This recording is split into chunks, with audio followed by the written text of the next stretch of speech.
আপনার নামটা বলেন, কি নাম? মতিউর। বাসা কোথায়? বাসা আছে মহেশপুর থানা গোরদারপুর। আচ্ছা, কি কাজ করেন?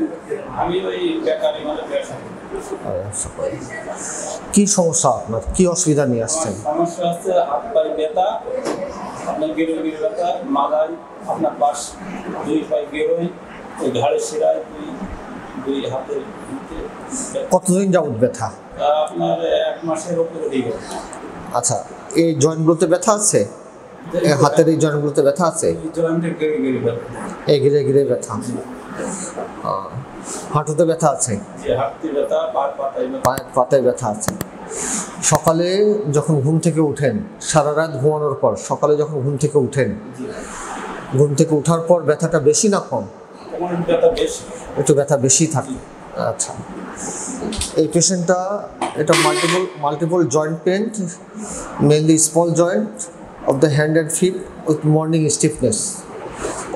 স্টিফনেস থাকার কারণে এটা মোস্ট লাইকলি রিউমাটয়েড আর্থ্রাইটিস হওয়ার সম্ভাবনা বেশি। যদি মাথায় ব্যথা থাকে তাহলে এটা স্পন্ডার্থোপ্যাথি হতে পারে, এসএলই হতে পারে। তো এই সমস্ত রোগের ক্ষেত্রে প্রথমেই যে জিনিসটা দরকার, যে রোগ নির্ণয় করার পর তারপরে উপযুক্ত ট্রিটমেন্ট। এটা মেডিসিনের মাধ্যমে ট্রিটমেন্ট করা যায়, ফিজিওথেরাপি আছে, এক্সারসাইজ আছে, এর মাধ্যমে ট্রিটমেন্ট করলে রোগীগুলো ভালো থাকে। তো এগুলো ডায়াগনোসিস করার জন্য প্রথমে রোগীর লক্ষণ, ক্লিনিক্যাল এক্সামিনেশন, পর কিছু ইনভেস্টিগেশন দরকার। ইনভেস্টিগেশনের মধ্যে আরএ ফ্যাক্টর, অ্যান্টিসিসিপি অ্যান্টিবডি, এএনএ, তারপরে এক্সরে, এসআই জয়েন্ট, হ্যান্ডের এক্সরে, এগুলো দরকার।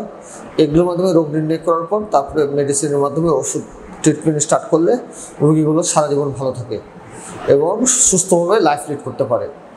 অনেকটাই সুস্থভাবে থাকে। আগে, এটা 20-30 বছর আগে এই রোগের কোনো ট্রিটমেন্ট ছিল না, তখন রোগীগুলো প্রমত্তবরণ করতো এবং নানা রকম কষ্ট নিয়ে জীবনটা পার করতো। তো বর্তমানে অনেক নতুন ওষুধ আসছে, ওষুধের সাহায্যে রোগীগুলোকে সম্পূর্ণরূপে সুস্থ রাখা সম্ভব।